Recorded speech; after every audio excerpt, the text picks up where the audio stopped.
Hello everybody, welcome back to another episode of Crow's Newsletter. This week we got a few games on the list, and I kind of like all these.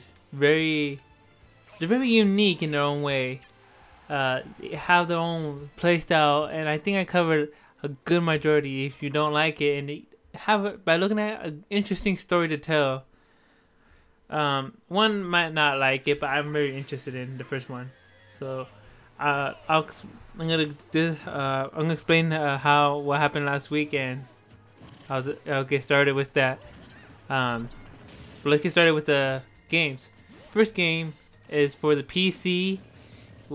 It's also available for the Vita and Xbox One. It's called Strangers of Sword City, and pretty much Strangers of Sword is the next step in evolution of the traditional dungeon RPG genre.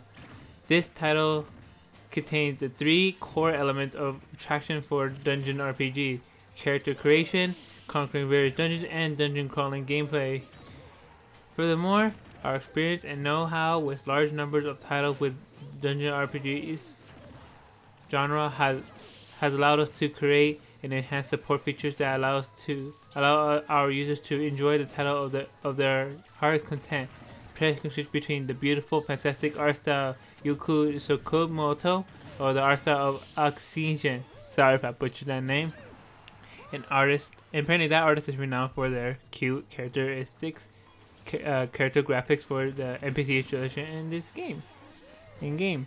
So pretty much this is a really graphical game. The story seems to be a little wonky right now, but so far it looks like you're the only survivor out of this horrible accident, and you gotta go through this city that you landed near called Sword City, and you gotta find these strangers, and you gotta help them and develop a team and get through the dungeons. So far, that's all I know about the story. It's not very much, but I've seen some of the gameplay in action. It's your classic JRPG.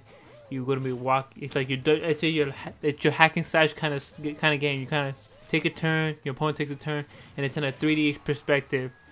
So you like strategy, like those turn-based games, but you like an RPG. This game is kind of like that. Like that's what a JRPG, and it's very, very interesting. Some of the artwork is very beautiful for that. The problem is about this, they haven't given us any story. All we know that you're a survivor of something, this accident, and that's all based off. And now you have to go finish this dungeon. There's no purpose. There's no why am I fighting through these dungeons yet. Which I hope will be, later introduced in the game. Next game is actually for the Wii U, and I thought, well, the Wii U isn't doing good, but this game might change the game on. It's considered action, but I consider action and platforming at the same time. It's pretty much the summary says Lola is a young warrior who has been cast into the underworld after meeting an untimely end. She must navigate through the various twisted regions of Hades' domain, fighting through hordes of deadly creatures as she attempts to escape and make her way to Mount Olympus. Jump, climb, slash, and incinerate your way through each stage. Fast-paced aerial combat propels you up through the underworld as you defeat enemies with your blade and destroy them with powerful magic. Navigate through deadly environments with fluid maneuverability. Sorry if I can't say that. Looking for the most efficient way to climb to the top. Chain together deadly combos as you jump through the air and build up big combo to earn coins, and play Karen the Ferryman in order to pass through the ferryman in order to pass through the many gates of the underworld. Explore 6 unique twisted environments of the underworld, and each offering different challenges and creatures and fierce battle encounters to overcome. Pretty much, you were born a hero, but you fought a monster out of rage. The story is pretty, and you're cast down to Hades as this punishment this demon had given you, and now you're gonna fight up out of Hades, climb to Olympus, and kill that demon that killed your mother. I think is what I saw. This game is truly a respect to the old ways of 8-bit, 16-bit. I was looking at the footage. It looks really well done. The background's amazing. The environment's amazing. Enemies look very unique, and it's very fast paced. which I like a fast-paced game, especially when it's action in it, and you gotta go and you gotta keep going and going, and obviously you get a bonus reward for it. That now you're like forced to hit this combo. You're forced to enter combos to make the game easier for yourself. If you don't, you're gonna have a real hard challenge, and that's the challenge, making it easier before it gets too hard. Right now it doesn't have a good rating, but I want to give it a shot myself, and I'm saying this game could be very interesting. Now, a game similar like that, problem is it's considered more role-playing. Let me see, sorry. It says, the tales of Armageddon is about to be told. In the world of Arion, the magical kingdom... this is the next game, sorry. The magical kingdom of Valentine, held in enormous power, the Crodon, the source of this great power, maintain the kingdom prosperity. However, Valentine suffered a sudden, mysterious downfall, and so the neighboring kingdoms clashed over the now masterless Caldron. The never-ending war intensifies day by day. Is the world truly progressing towards its destruction as stated in Aaron's prophecy of Armageddon? But looking at it, what I saw is very interesting. How you say, you are told this prophecy and you have to kind of explore, and you know, you kind of have to go there and kind of explore, and it's really fast paced as well. The problem is it's not as platformy and actiony, because you kind of have this character development and develop moves and combos and stuff, unlike the other one which you're set with a certain amount of combos. But right here you can chain them in more specific ways. It's more how you say, it's more friendlier for the Vita, because that's what it's for the Vita. It's called Odin Sphere Leifthrasir. I totally butchered that one. I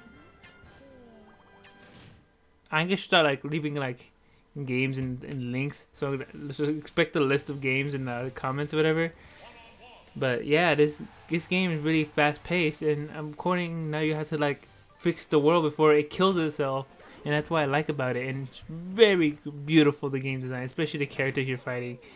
You make your character like, wow, that's beautiful, and that's what really attracted me with this game. Not much to say. That's all I got for that one. Next game is called Atelier, Sophie, the Alchemist of the Mysterious Book. And this game is the most beautiful one out so far. It's pretty much, it plays as a visual novel. It acts like a visual novel. The story is like a visual novel, but not plays as a visual, but plays like an RPG, like an MMO. It plays like that, and you have to kind of explore like an MMORPG, but yet you're told a story like it was some sort of visual novel, which caught my eye, especially the graphics. Very beautiful, very colorful, and each character looks very unique. No color, like each character. And some games are like, oh look, they're both the same. No, this character's like, oh, who is she from? Each character has their unique, you know, design of clothing. Saying, ooh, where's she from? Like, oh, she's from there. Like, really? You're like, yeah. Like, so they know each other. Like, yeah, man, they're sisters or whatever. That's why I'm looking at these, and it's so beautiful. I can't even explain what this is. It could be anything right now. That's why I can't even explain the art style, but it's amazing. And there's already, how you say, gameplays of it out there. You just type it in. I'll leave it like a link to like, or I'll leave it like the name of the game, obviously, so you can look at it. I really recommend this game because it's open. You're really gonna attach yourself to a bunch of characters. Unlike some games, you might in Strangers you might attach to the character, but if they don't build the story up. And Olympia, you get build yourself already. You're like, you know who she's fighting for, and Odin, the character is kind of oblivious even to me, but right here, you know who she is. You're given this power. You're given this adventure because of this book. You are destined from the beginning. So that's why I like this game. Your character will continue developing, not already set like these games. A forever growing character is a character that appeals to me. A character that doesn't know who she is or who he is till his adventure or his story or whatever he wants to do is complete. That's why I like about this game. It's making the character hasn't been fully developed yet, and even herself doesn't know her true potential until we get to the end. And I'm really excited for this one. Available for PS4. And obviously, I'll leave all the links. I'll leave all the titles of the games in the description, which I should have been doing that from the very beginning. So thank you guys. Oh, not thank you guys. I'm gonna end it, but I'm gonna explain what happened this week. Let's go to my schedule. My schedule. I finally got better internet. As you see, I'm playing with online people right now. That's what makes it so unique. This Smash game. It's not just me playing CPU. You get to see me fight people and see how I progress. Let me tell you, I am not the best still. I thought I might defeat people, but these people, if you play for glory, man, these people are really dedicated for keeping that score up. So that is something interesting to keep watching out there. So that's something. But you can say, why, if you have good internet, why didn't you play? Why didn't you see some Blade and Soul? Because my network card, I upgraded the driver to a newer driver. Problem is, the network card itself on my PC can't handle it. It keeps kicking me off. When you can say, well, how do you upload this video? Well, I found, a workaround of it, which allows me I had to pretty much drop my network card and use a adapter network card. And what I mean by that is I went to an Ethernet cord to a USB adapter, which allows me to use this adapter very effectively. And allows me to use the internet with no drawbacks. Obviously, I'm using an older version of this adapter card. There is a newer version, which I can get, and I could get probably better results. But unless I'm running 20 or 40 videos at the same time, I don't think it's going to really affect me, or am I downloading 500 things.